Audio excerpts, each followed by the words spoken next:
Hi everyone, myself Sangeetha, Assistant Professor Senior Grade in working in the IoT department. I'm handling database management system for third year student. Now we're going to discuss about the concept like transactions. It is very important concept in database management system that we discuss one by one. So here, this unit covers transaction concept and other properties of transaction and various scheduling concept we'll study in this session. So here, so transaction, what is transaction? It is a unit of work.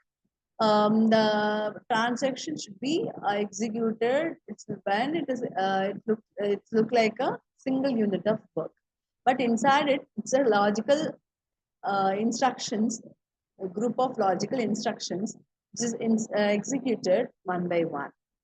So here we need to schedule it. Why? Because in sometimes if we want to allow concurrent execution on the transaction, we are in the need to support concurrent execution of the transactions. So here scheduling is an important role, which means that a sequence of instructions are in that transaction. So maybe in the it's specified in some chronological order. So in which the instructions may be executed. So the scheduling means allowing the process to execute in order. Either it uses first come first serve, or priority based, like the CPU scheduling. The transaction also will execute. If multiple transaction working on the same data, we need to schedule it. Otherwise, no need, because if only one transaction using the data means there is no need of scheduling, because one after another only another process will execute. So no complexity here. If suppose if two or more transactions simultaneously working on the same data, we are in the need to schedule it, right? So the transaction having the several sequence of instructions. So based on that, for accessing allowing concurrent execution, we need to schedule it. So if the transaction completes successfully, we can say it is committed successfully. If it is failed to execute, we need to roll back it again. We know that if the transactions are updated successfully, we have to save it in database as a permanent save, right? For that we can use commit. If suppose the transaction is unsuccessful during the transaction execution, is there any problem occur, or the transaction complete fails? That situation we have to roll back it back. So you know that concept rollback, which is used to perform the undo operation. If we give rollback, whatever the changes made so far, that will be a uh, moves to previous state. Okay. So the transaction should preserve the property of ACID. So atomicity, consistency, isolation, and durability.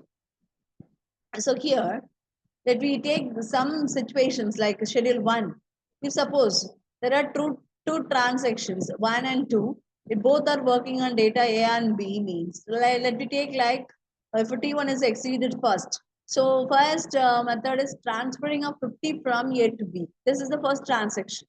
The second transaction, 10% of amount is transferred from A to B. So there are two different transactions, T1 and T2, but it's both working on the same data, A and B.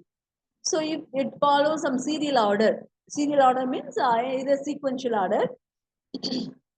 T1 is followed by T2 means first the transaction 1 want to read the data of A, and the data of 50 rupees or 50 is debited from account A, and then we have to update it in A.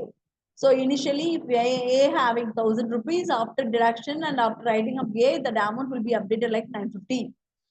And then we have to move it to B now. So we have to read the account balance of B, and we have to add that 50 to the B account. If initially the B having 500, after adding a 50, the amount will be updated like 550.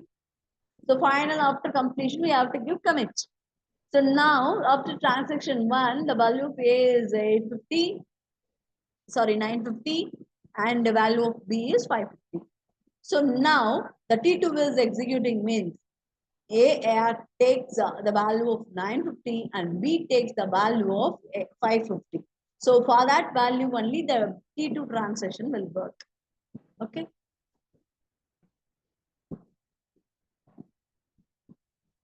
another one schedule.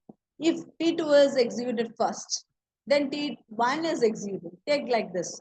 So here also it follows some serial order. Initially A value is 1000 and B value is 500. So percentage 10% value means in 1000 100. So 100 will be transferred to B. So after that B value updated as 600. Then T1 is executing on the same value of A and B. It takes A value 900, B value 600. So for that value only the T1 will execute. Okay. So here there is nothing changed because T1 after only the T2 executing, T2 after only T1 is executing. So here in this situation, T1, T2 be the transaction defined previously. It's not a serial schedule. But here, let me take this schedule number 3, T1, T2. So partial work of A is executing. So read A. While reading A value 1000. So after deduction of A value, the value will be 950. Then the value is updated in A. Then T2 is accessing A value. Now the A value is 950. Then 10% value means 95. Then deducting of A value 95 from A. So whatever that 950 minus 95, what will be the output? So that will be updated in A. So now B is accessing. So B is in credited with 50 and B is updated. Then the B T2 of B will be executed based on updated value of 550. So here the value change. What is here the T2 and T2 be transition previously not a serial schedule, but it's equivalent to the previous schedule 1. See that schedule 4, concurrent schedule does not preserve the value of A plus B. If, for example, T1 is executing with 1000 value of A, before updation of the value, the T2 is also accessing. So now the A also here, the for transaction 2 also the A value is 1000 because the A updated value is not updated. So T2 accessing the previous state value of T1, A like 1000. Then based on that, the T1 is also executing and then T2 B value is also executing. Now this leads to inconsistent data because in that T1, initially the value of A is deducted with 50, but it's not updated. So while accessing the value of value of A by another transaction shows only 1000. So it leads to inconsistency. So we are in the need to serialize it. Okay. In schedules in DBMS, categorized as serial schedule, non-serial schedule. Again, the non-serial schedule classified as serializable or non-serializable. Under the serializable, it is a conflict serializability and view serializability. So let me discuss the concept one by one here in next class. Okay, thank you.